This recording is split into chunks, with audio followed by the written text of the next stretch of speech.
Mm-hmm. Yeah, there you go.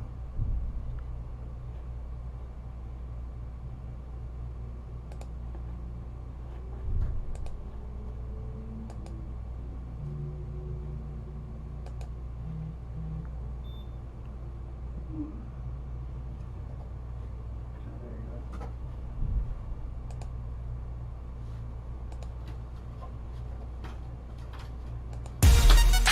Welcome to the Security Guard Show with Shep and Pitt, where we share stories about our experiences in the security industry and provide tips that might help you in your career as a security professional.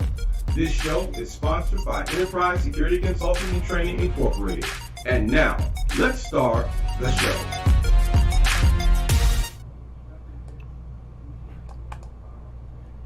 Hey, I'm Shep, and this is Pitt. And welcome to the Security Guard Show. Here on we're downtown. We are downtown. We are downtown. Enterprise Security Consulting and Training. And today is episode 7 of the Security Guard Show. Can you believe it's 7 episodes? No. Yeah, I mean, golly, what have we been doing? Time flies. Time flies. So here we are on the Security Guard Show today. Today our topic is school security and school resource officers. Now, I realize that some of our viewers are not local. They're not here in Rochester. But you have school resource officers in your areas, in your school district, some of you. And so today I just kind of want to talk a little bit about this.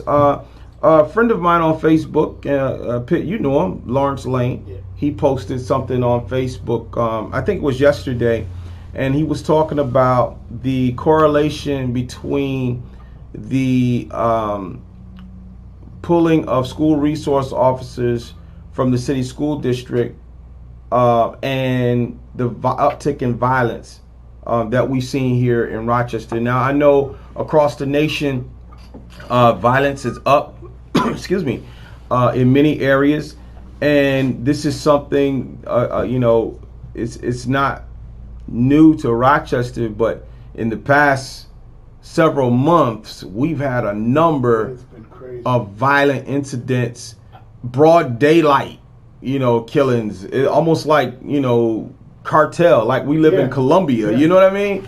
And so when Lawrence posted that, I was thinking, is there a correlation? Now, I have my opinions on school resource officers and in schools, but I just wanted to, kind of just put it out there, see where it goes, So, I'm just gonna open up. Pitt, what's your thoughts? I don't think there's a correlation because you really haven't had school without the resource officers. I mean, it just happened and then COVID hit. So there was never there hasn't been school without resource officers yet, per se. I think it's just that people have been cooped up in the house. And now the violence has come up because people are more active, going out more. Well, I think I messed up. Let me go back. I think this is episode 6. I thought it was 7. I don't know. I'm confused. I'm lost. I mean, we have these shows and they go so doggone quick. This is 7. You sure? Yeah. Because I think I put 6 on here. But regardless, anyway, it's still a show. It's still a show. So we're here. Yeah. So I know what you're saying. They just took the resource officers out of school. So we haven't really seen, and plus kids haven't really been in school. Right. So I don't think there is a correlation. Now that you put it that way, I hadn't even thought about it. I don't think there is a correlation. There isn't a correlation. But I was in a meeting earlier today where, someone had mentioned, well, they're taking police out of schools and we really need the police. And even on Lawrence's Facebook post, someone is saying, well, they were able, the school resource officers were able to connect with the students in a way that school safety officers couldn't. And I from a law enforcement standpoint, I believe that to be true. So from a law enforcement standpoint, police officers get an opportunity to interact with young people in a different setting, right? Right. But I still think that school safety officers or school security, school sentries, wherever they are in your school district, have the ability to perform in the same role. Now, Pitt, how long you been a school safety officer? 13 years. 13 years. To be in that same role, you have to do your job autonomous of, I hope I said that word right, of administrators and staff. But because administrators and staff are over you, you have a lack of credibility, of professionalism in the kid's eyes. Because you're not, the police is his own individual in there, and he can do what he wants, he can say what he wants, and if he needs to do something to you or with you, he can.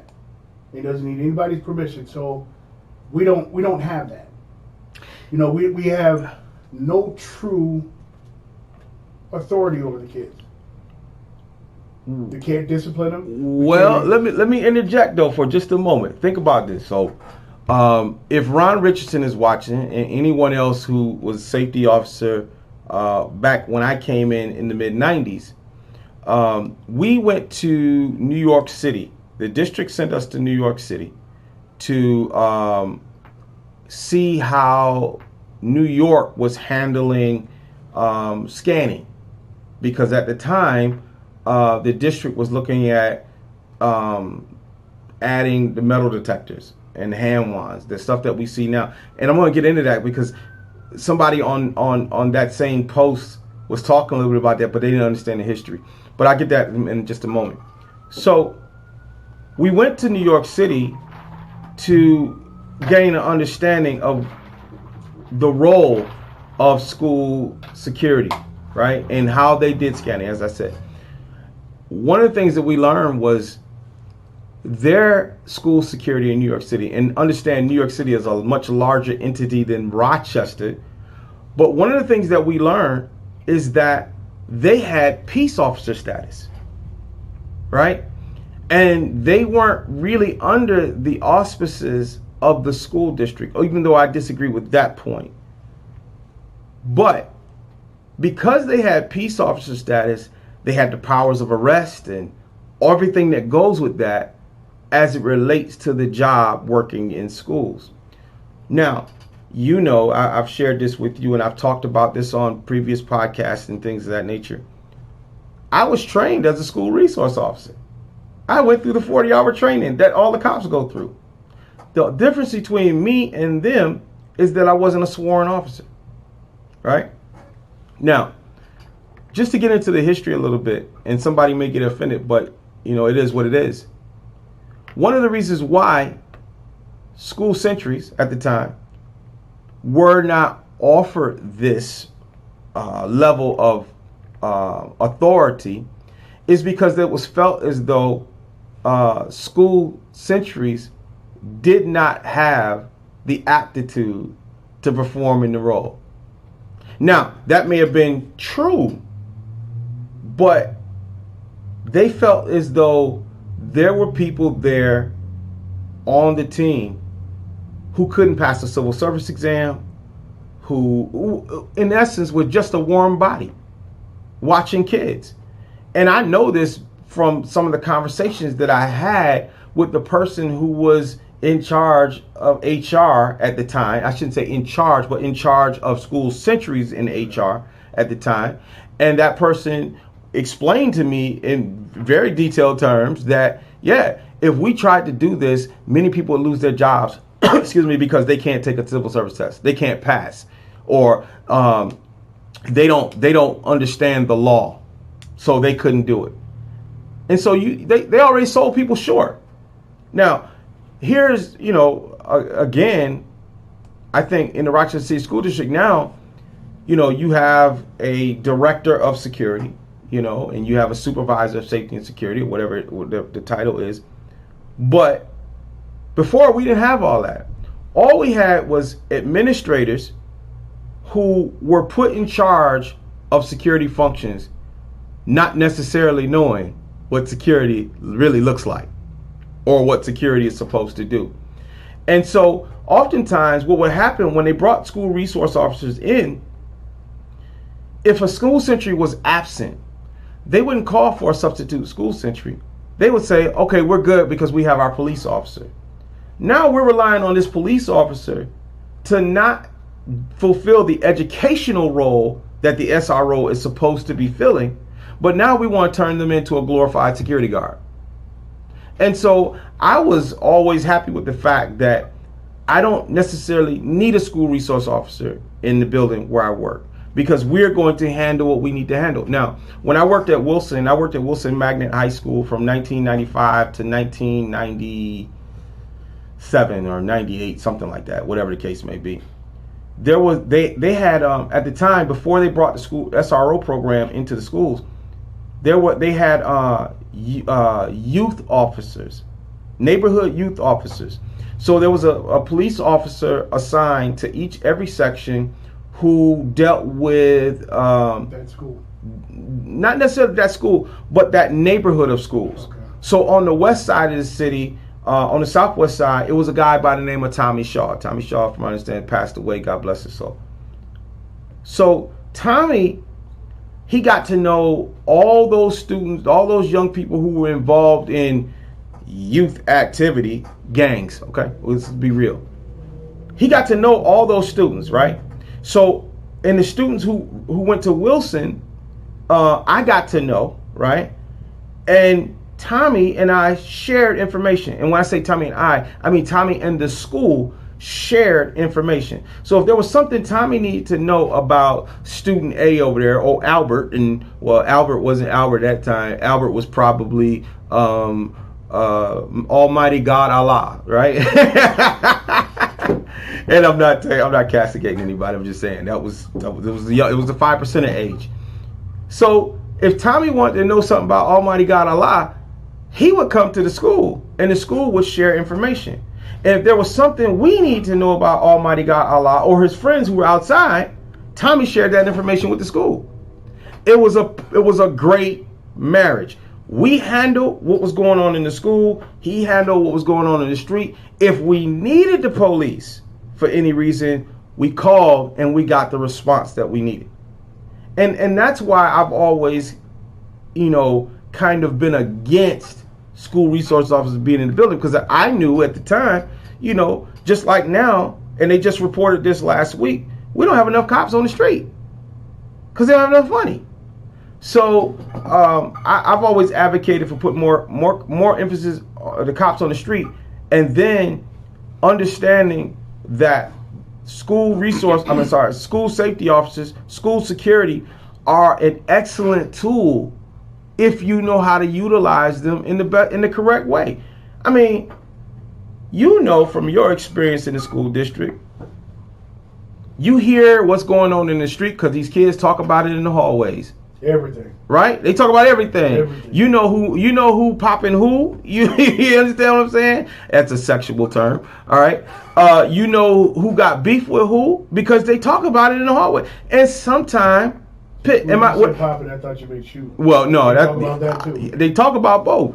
But I was trying to be a little funny. But anyway, from your experience that there are times when kids come and talk to you before they go talk to anybody else. Yeah. Would I be right? Yeah. And so, but how often does administration come to you and say, Pitt, I know you have information. Is there anything that we can do to curb violence? Anybody, has anybody reached out to you? No. even when I was at leadership, I worked great with the administration staff, but there was still that break. I said when I first came into the district, I think that they should, maybe not all of the school safety officers. By the way, I hate that term century, so I try not to use it. I understand. That's the civil service. It's an antiquated term. I That's understand. the civil service title. Technically, it is. But You know why it's still a civil service title. Ain't nobody change it. Well, nobody's applied to change it, and why? Because they think if they change the title, you got to take that civil service exam. Oh. Which it may be very well true. I think out of the people we have now, I don't think that there's too many people that would fail it. Well, and I know in different levels of policing right now, there is talk about changing civil service exam for police because they just can't get people. The civil service exam is not used to test your knowledge. It's used to disqualify you. It's not, so you get a guy who doesn't test well, but he's a great employee. You will never know he's a great employee because you can't hire him because he can't pass the test. So there's a lot of intricacies in that. But let's go back to what we were talking about. Oh, so I felt that you should take and move the police out of the school, pay the department a stipend to designate a car for that school. So if there's a police car call where you need the police, that car responds. And in the schools where you have police officers, you make some of the SSOs peace officers. What you run into a lot is something will happen and an administrator won't want a kid arrested, but it'll be an arrestable offense, which an officer has to arrest him. Some of that can't turn his back. Well, let's think about that for just a moment, though, because this is what I like so much about working in schools and with young people, is that every situation doesn't need to end up in an arrest, even though it could be an arrestable offense. So let's think about this. What if Almighty God Allah trespassed on the school property, right? Now, I could arrest him. I literally could arrest him, but maybe I choose not to because maybe Almighty God Allah's little sister was being harassed at school and he came to see what was going on and or whatever. It didn't really cause any problem, but he didn't come in the building the right way. Maybe I could let Almighty God Allah go. I think, and I will say this: there are school resource officers who I've seen do that. They've looked at situations from a different perspective, understanding that we're dealing with young people and that every situation that could be arrestable, maybe we won't do. I've been caught speeding before and the cop has let me go. Right? Me too. So I think we need to look at that a little deeper. But I think just to talk about your idea of a car sign, I don't even know if I like that too much, because I know, and like I just said a moment ago, there aren't enough cops on the street, and there's so much. When 13 years Yeah. ago, I was saying this, when I first came in. But I think there's a place for school resource officers. I think I have a difference of opinion on who they should be. I don't think they should be RPD. I think they should be people in the school district who have been identified as folks who could fill those leadership roles, as people who can, for years, centuries, school safety officers Thank you. had no place to go. Think about it. You get the job, and there's no advancement. There's nothing. You just 30 years you walking around halls, and when you retire, you got bad knees, right, and a bad back, And ankles. and yeah, you got a raise, according to whatever the union negotiated for you, whatever the case may be, and you may walk off the job making hundreds of dollars. But look at what you had to go through, and you had no place to advance. Now, under the current leadership, you do have some level of advancement in that there are what I might refer to, for lack of a better term, lay school security officers and lead school security officers. So you got a little bit a place that you can go to in advance. But what about, maybe let's take a young man that we just hired here in our company, right? He just graduated from college, he's looking to work, and he's looking for a job that he can advance on, right? What if he's a guy who could probably be law enforcement, but now he could be working for the school district and doing law enforcement. Why not? That's just a thought, So I guess what I'm saying, that there are people out here who can perform the function, but they need to be given the chance. And for anybody to just assume that because you're a school sentry or because you're school security that you don't have the aptitude to go to the next level, listen, I will tell anybody they a lie, because I've done it. You have. Right? The same person who told me that school sentries didn't have the aptitude to pass the civil service exam is the same person who told me that unless I went back to college, I would never get in a director's chair. Hi. See my chair? Granted, it's in my own company, but see my chair. Do you understand what I'm saying? And then not only that, right, I was in director of security for Pittsfield schools for 5.5 years.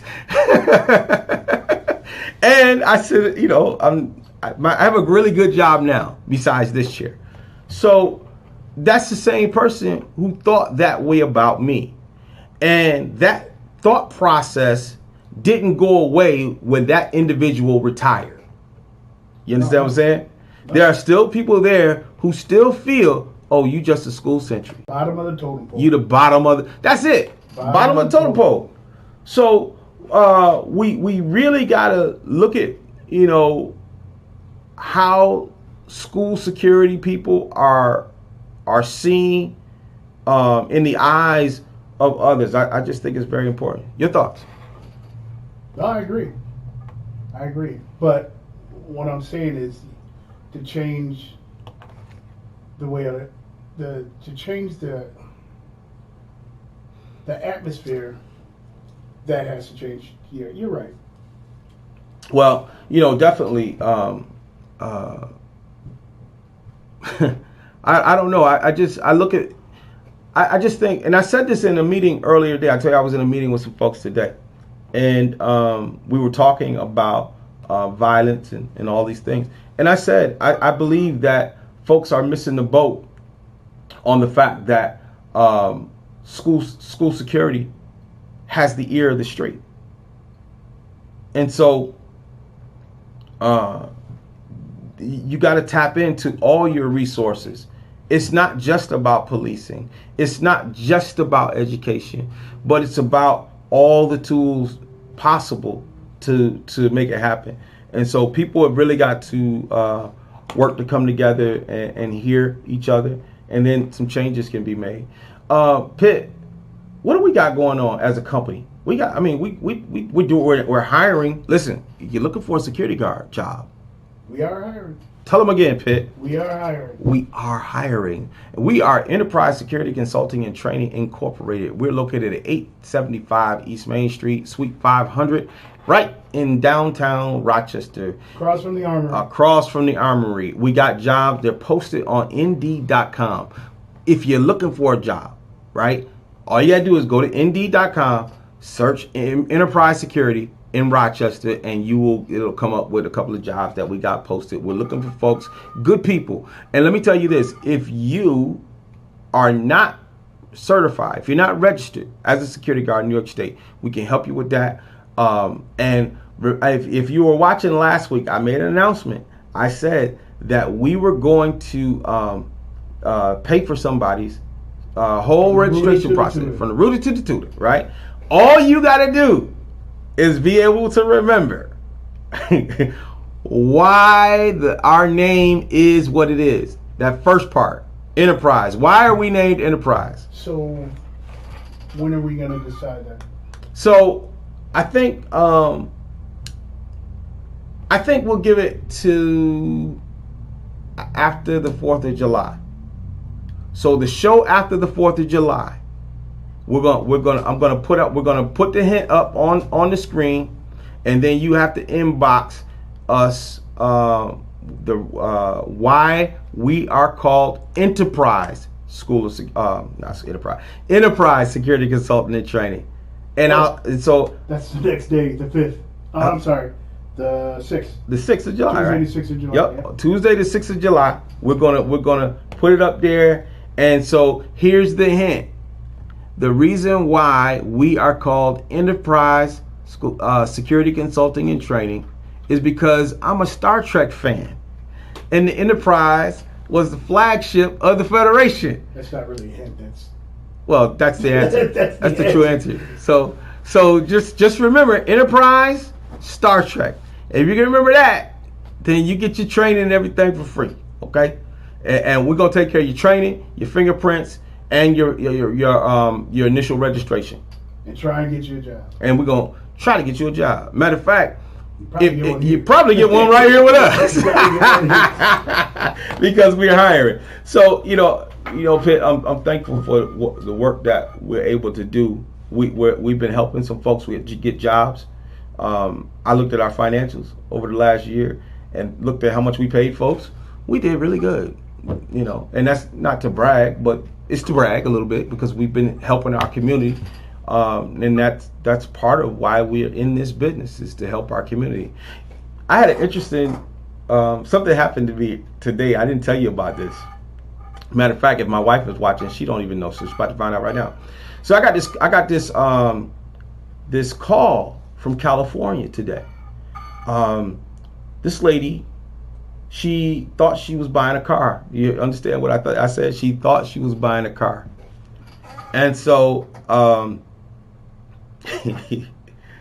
So she was dealing with a company that actually has a website here in Rochester, and supposedly it was an escrow company. They were supposed to be holding the money until the car, the car's supposed to be shipped, whatever the case. I don't know how all that works, but anyway, long story short, she wired the money and got no proof of the car being shipped or anything.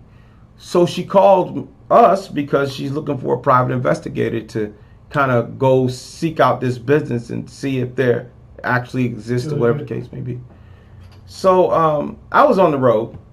I was out taking care of some things. And I said, well, send me the information. And I'm on the road right now, and I'll take a look. So I went to the location that she sent me and everything, and looked around, and I didn't see nothing. I didn't see no cars, and no cars for sale. Nobody ready to ship no cars. Now down the street there was a place that had some cars there, but that wasn't the address, and that place only did car dial-ups, right? So I went into the location. I identified myself as a private investigator. I am a New York State licensed private investigator. If your husband, wife, significant other, if you feel like they're cheating, we'll find out for you. Won't we, Pitt? Right? We will. So anyway, I introduced myself as a private investigator and asked about this particular business. And the gentleman, he was very nice. He said, no, I don't know nothing about this business, but it's interesting that you would come here because the guys across the street, the auto parts store, they came across the street yesterday asking us if we had a 64 Ford for sale. And he said it was listed on a website that it was here. So I'm doing a little bit more research, and I had to call this lady and say, ma'am, I'm sorry, but this place don't exist, at least not in this location. But when I Googled, I did see this business in like 3 or 4 other locations, right, in the city. And that's not to say people, businesses move, right? But I had to tell her, I said, based on what I see here, this isn't it.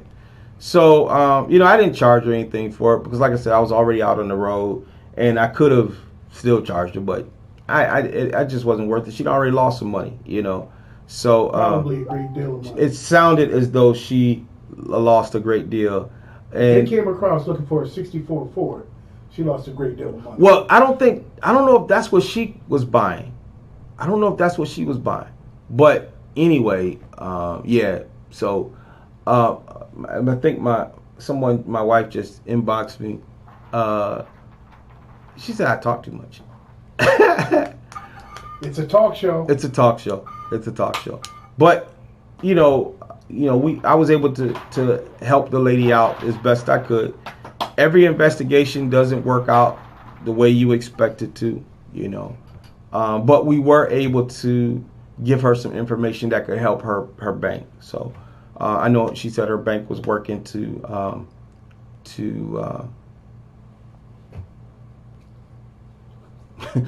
her money back. Yeah, recoup some of her money. So hopefully it works out for her. My wife has to stop inboxing me while I'm live doing the show, right? Why is she keep inboxing me? She know I love her. She better love me. Anyway, matter of fact, she should be here doing the show with us. I was just thinking that. Sean should be here doing the show with us. Shelly should be here doing the show with us. At some point, we're going to get the whole team in here. They do exist. They do exist. It ain't just me and Pitt. They do exist. Or you know what? We'll bring one of the staff in and do the show with us. I'm sure they'll be glad to do it. What do you think? So anyway, we got a lot of good stuff happening here at ESCT. We invite you to check out our website at www.esctroc.com. Make sure you like and subscribe to our channel on YouTube. It's Enterprise Security Consulting and Training. Make sure you like and subscribe to our Facebook page at ESCTROC. Also on Twitter, we can be found. And I'm looking at my screen, my other screen, because I'm sure I look like we might have a comment there someplace. Honey, I did see what you said. I saw what you said. She's still talking. Anyway, Pitt, what else is new? What else is happening? Weather's up and down. I know. It was hot one day, chilly another day. But anyway, that's Rochester. It's Rochester. But I did want to hit for just a moment. We've been on a little longer than what we know, because a half hour goes so doggone quick. It does. Told you. But I did want to hit on this real quick subject. So someone had talked about metal detectors. And what folks don't really understand is how metal detectors came to be in the schools in the first place. Again, I was there when it happened. So unfortunately, there was the tragic murder of Stephanie Givens back in 96 or 97. I forget which year it was. No, it may have been 95. No. Yeah, it may have been September 95 or October 95, somewhere. But anyway, it was in that time frame. And Stephanie was tragically murdered by a student who had a box cutter or some sort of razor. And she lost her life. And shortly after that, the district decided that they needed to add metal detectors. And we were under the superintendent leadership of Dr. Clifford Janey at the time. And again, they decided that they wanted to use metal detectors. And what metal detectors were really designed to do was not so much catch weapons coming in, but to be used as a deterrent from weapons coming in, right? So of course we catch some weapons, right? But then the ultimate was to kind of deter, because we realized that if students really wanted to get a weapon in school, they would find a way. Maybe somebody go in the bathroom, lift the window up, hey, catch this, right? So that's how it came about. And I just want to talk a little bit about that history. How are metal detectors? Well, now y'all got the whole airport scanner things, right? So yeah. People, the conveyor belt, right? It works out pretty good though, right? It does. We actually get all kinds of weapons Right. that they try to sneak in and wrap and stuff, put in the sandwich. Wow. You know, in a little Some Clinton Correctional Facility type stuff, yeah, right? And I've taken homemade shanks off of kids, like a teen with a homemade shank. So obviously somebody had to teach them how to make it. Right. You know what I mean? It's just, and there's some people that want to take them out. But if you go, like I would get the high school I was working at, I would get 3 to 4 a week. You know, knives, half of scissors, forks, Wow. screwdrivers. I mean, just all kinds of stuff. And I take a picture of it and send it downtown to the supervisor. Right. Right. You know, so we can make a nice little portfolio of the things coming in. You know, I think would be interesting is, and I'm sure that somebody in the district is doing this.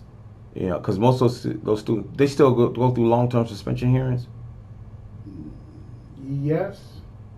Okay. But not a lot. Not a lot now. Well, Next to none. well, there hasn't been any schools either. No. I mean, it was dying down. Oh, okay. And now with the new code of conduct, it's So I wonder if anybody's asking the question to these students, why are you carrying a weapon?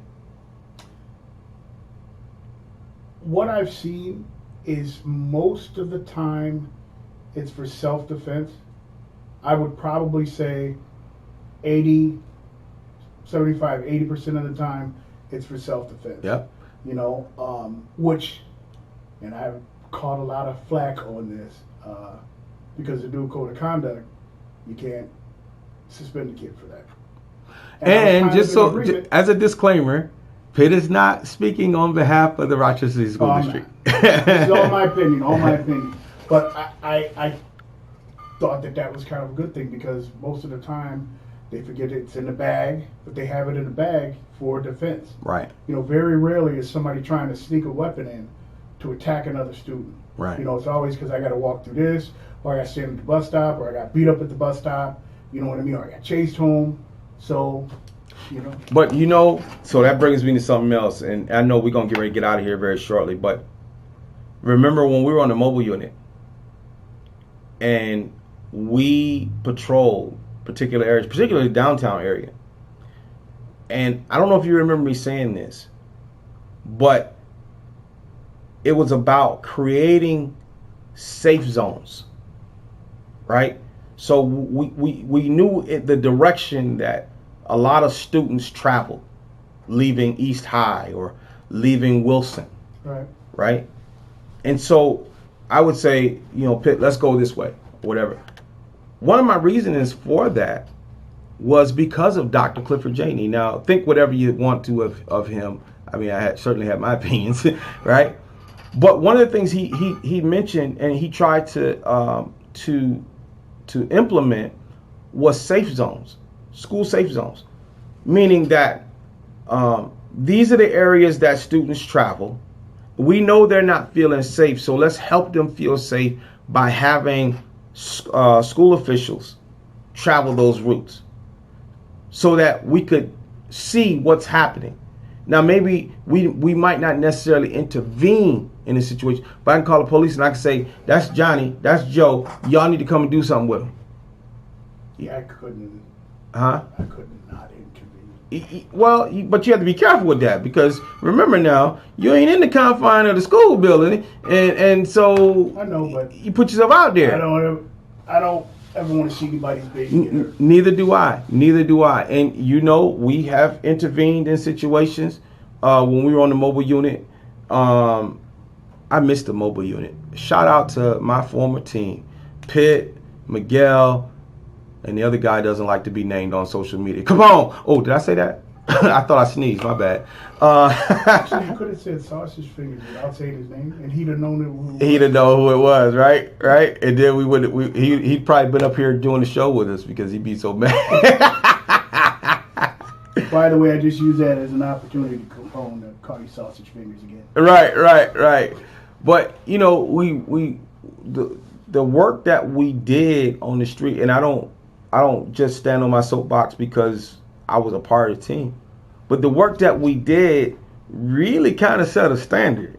Now I can't say the standard has held up, but we did set a particular standard, for school security. No comment. No comment. No comment. Okay. But anyway, yeah, that was us. But we have been involved in so many different levels of security, and this is what allows us to be able to have share knowledge and to give good feedback. So, Pitt, I think it's almost time for us to get out of here because we really have been on for a while. I'm looking at my other screen because I'm trying to see if there's comments because I want, before we close out, I want to make sure anybody who's had a comment we're able to respond to. So, what's your thoughts before we get out? I hope the violence calms down. We hope the violence calms down. Oh, wait a minute. Okay, so Tadia asked a couple of questions. I'm not sure if Tadia's still watching. She says, what if your license expired? Well, first of all, how long? Yeah, I'm not sure exactly what you're talking about, but I'll talk about the license process very quickly. So, if you are a registered security guard and your registration expired longer than 6 months, then you need to go back through the process of getting fingerprints and doing the application all over again. You do not have to take a class. I repeat, you do not have to take a class. If you have been expired for less than 6 months, you need to ensure that your annuals are up to date, that you have your 16-hour course, and you need to notify the state. If you have moved and you didn't get a renewal form, that could very well be possible. You need to notify the state. The telephone number is area code, get your pen, 518-474-7569. Again, that's area code 518-474-7569. Give them a call. That's the New York State Department of State Division of Licensing Services. Give them a call. They will ask you certain information, and then they will tell you exactly what you need to do, and send you the information that you need. I just pretty much told you what you got to do. She had another question or a statement. She said, all we had to do is walk the halls and be a fly on the wall, and we would hear everything we needed to know because they talked. That is right. We did talk about that. Tadia is or was a school safety officer. Sounds like it. Yeah, she was over at Wilson. I remember her being at Wilson. I don't know if she went to another school from there. But anyway, yeah, and she's still watching. And so we thank you for watching, and we thank you for being a customer of Enterprise Security Consulting Training Incorporated. Yep. And so I just want to make sure that we hit any comments or questions before we signed out. You got any last words, Pitt? No, I just, like I said, I hope the violence calms down. Yeah, so listen, make sure, know where your kids are, know what your young folks in your house are doing, talk to them, let them know violence is not the answer, and let's try to curb this. Also, today is primary day here in all across New York, I guess. It's primary day. If you have not yet voted, go vote. You still have time. The polls close at 9:00 p.m. And with that, I'm going to say, be blessed. And be safe. And be safe. Take care. God bless.